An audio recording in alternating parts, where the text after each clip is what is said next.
कक्षा 10 प्रश्नावली 13.1 का नवा क्वेश्चन। इसमें भी दो खाने दिए गए हैं, पहला और दूसरा। वर्ग में क्या लिखा गया? 45 से 55, 55 से 65, 65 से 75, 75 से 85 और 85 से 95। और बारंबारता दे रखी है 3, 10, 11, 8, 3। हमें इसका ज्ञात क्या करना है? माध्य, वो भी किसी एक विधि से। विधि का नाम प्रश्न है नहीं, तो मैंने आपको एक कल्पित विधि से हल किया है। कल्पित विधि को हल करने के लिए पहले x निकालेंगे, फिर d निकालेंगे, फिर एफ डी निकालेंगे। x कैसे निकालेंगे? 45 और 55 इन दोनों को जोड़ेंगे, जोड़ने पर हो गए पूरे 100। 100 में 2 का भाग देंगे तो उत्तर आ जाएगा 50। तो इस प्रकार ये पहले x का मान 50 आ गया।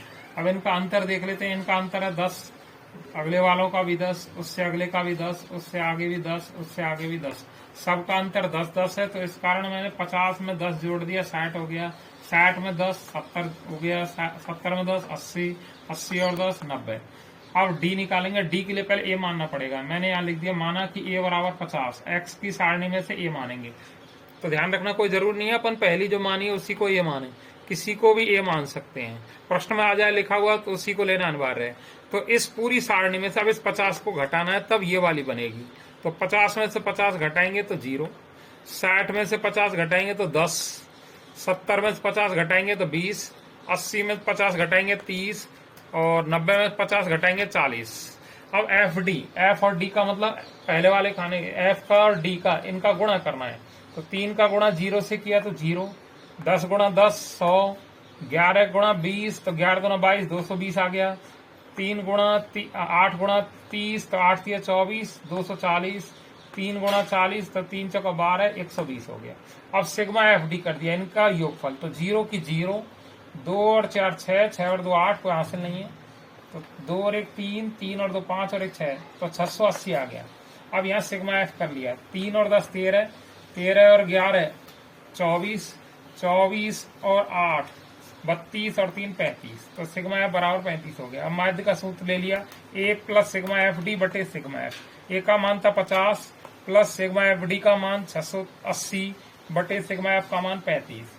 अब पहले 50 के 50 लिख लिए, पहले जोड़ मत देना, पहले भाग देना। 35 का भाग 680 में, तो इस कारण पहले 50 लिख लिया, फिर प्लस लिख लिया। 35 का भाग 680 में दिया तो उत्तर आया 19.42 के लगभग।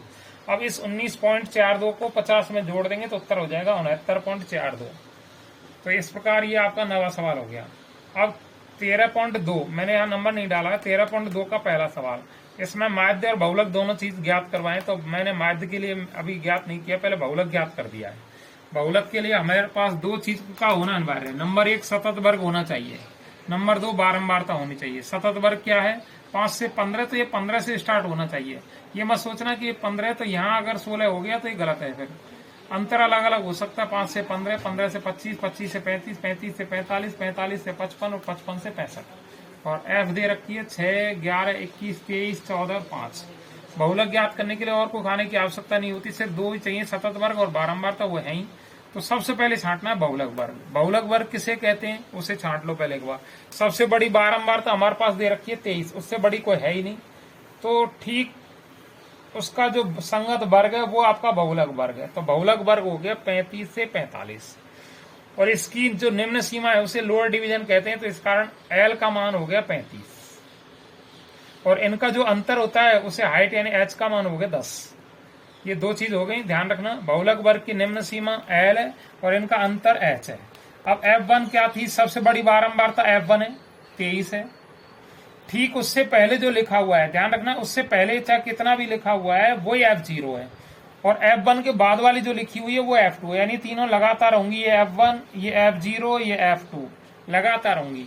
बीच में बड़ी बड़ी F1 होगी, ठीक पहली वाली F0 होगी और बाद वाली F2 आएगी। तो इस कारण मैंने तीनों पांचों चीज छांट दी, F1, F0 और F2, L और H। अब बहुलक का सूत्र लगा दिया, L plus F1 minus F0 बटे 2F1 minus F0 minus F2 गुणा H। तो L का मान जमा दिया हमने 35, फिर प्लस F1 का मान था 23, फिर माइनस F0 का मान 21, फिर बटे 2 गुणा F1 तो 2 गुणा 23, फिर माइनस F0 का मान 21, फिर माइनस F2 का मान 14 गुणा H का मान 10। तो 35 के 35 लिख रहे हैं। अंश में से घटाना है, क्योंकि 23 में से 21 घटाना है, यहाँ असमान चिन्ह है, 23 में से 21 घटाए 2 बच गए। अब नीचे वाले में देखो माइनस के भी चिन्ह है और गुणा का भी चिन्ह है, तो पहले गुणा करना है, 23 दूना 46, ये दोनों ऋणात्मक माइनस किए तो जोड़ेंगे समान चिन्ह में, तो 35 हो गए गुणा 10। अब 35 के 35 फिर प्लस 2 के 2, 46 में से 35 को घटा देंगे 11 बच गया, गुणा 10 के 10 जो कितने लिख दिए। अब 10 का गुणा 2 में करना, 11 मत कर देना, 10 दूना 20 बटे 11 प्लस 35। अब वो पहले भाग देंगे, पहले 20 को और 35 को मत जोड़कर 45 55 मत कर देना, पहले 35 के 35 फिर प्लस 11 का भाग 20 में दिया, उत्तर आया 1.81 के लगभग। अब इसको 35 को इसमें जोड़ दिया तो उत्तर हो गया 36.81 के लगभग। तो सभी बच्चे शेयर करें, कमेंट करें और लाइक करें। ठीक।